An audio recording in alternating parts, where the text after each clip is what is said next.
Okay, so we will design the front end for the to do app. Okay, so first thing you have to do is how a front end is going to look like. Your front end look and feel, right? How it is going to look like. Okay, you can have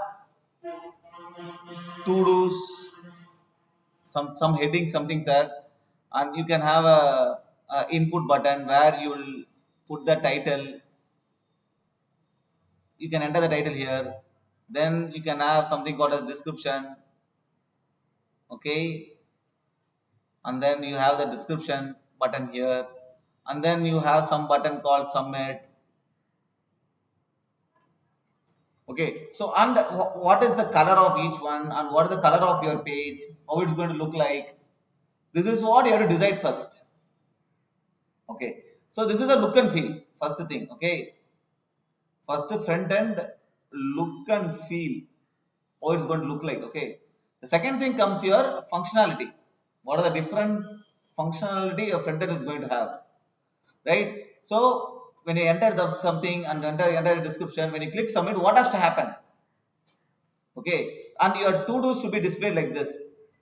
Okay, you will have title, your title, and then you have description, some description. Okay, suppose you want to modify this to do some edit button or something, or edit button and a delete button for this to do. If you want to delete this to do, if you click delete, this to do will be deleted. Okay, and this is to do, and the second to do will be like this, so it will display like this. Something you can decide on that, but this is what you have to think, how it has to look and feel, and what is the function. When you submit, this has to come. When you click delete, it has to delete. When you click edit, this data has to come here.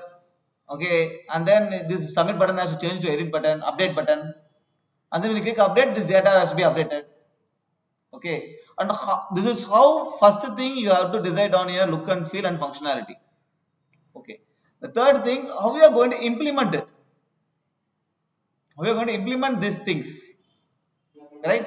The first thing is, you all know, right, your front end is nothing but HTML, CSS, and JavaScript. Let's for this consider plain JavaScript. So you need to have a HTML file. In the HTML file, what you need to have? You need to have a H1 for this. This has to be aligned to the center. You need to have an input element for this to type. You need to have a label for this. I need to have a button for this. This is what is the structure of your web page, right? That should, all the tags should be there in your HTML. Simple thing to do. In the CSS, for all the divs, you have to give the style for that in the CSS. Have a separate file for this.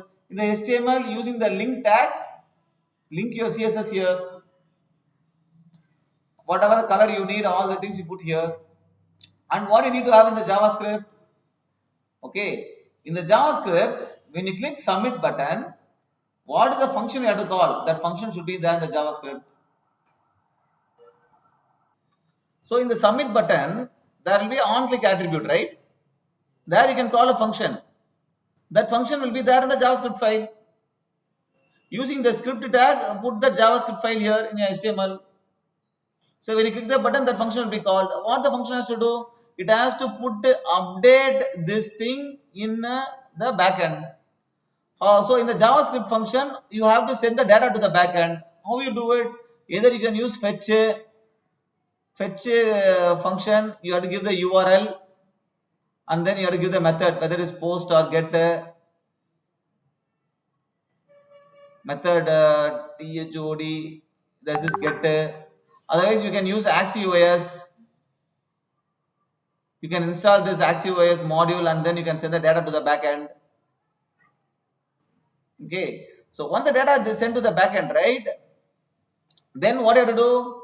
You have to display all the to-dos here. Correct? Whenever you enter a new to-do, it has to be displayed here. How to do that? In the JavaScript, another function, right?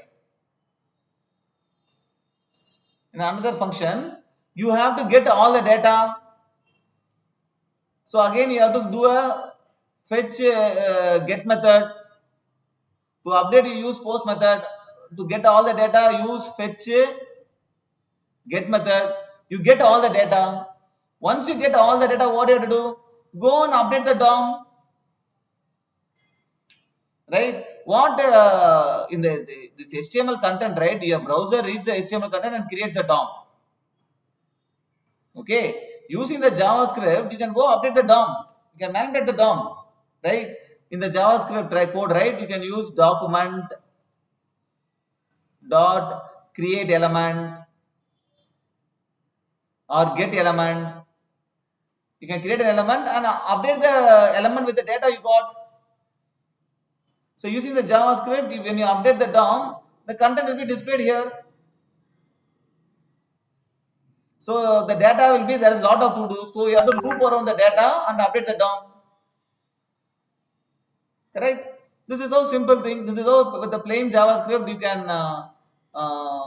update dynamic contents in the DOM.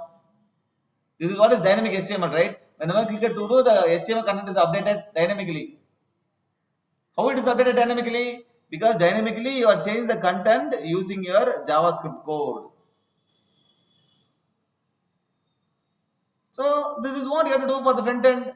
Look and feel design, functionality design, and then JavaScript, what are the different functions you are going to do and how you are going to update the DOM.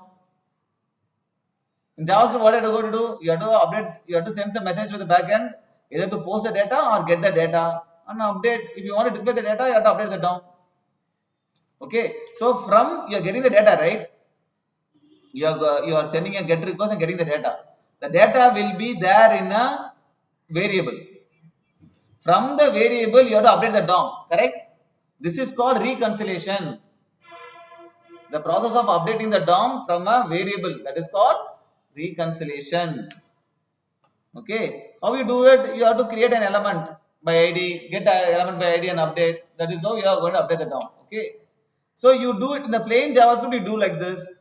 If you use React, your job will be easy.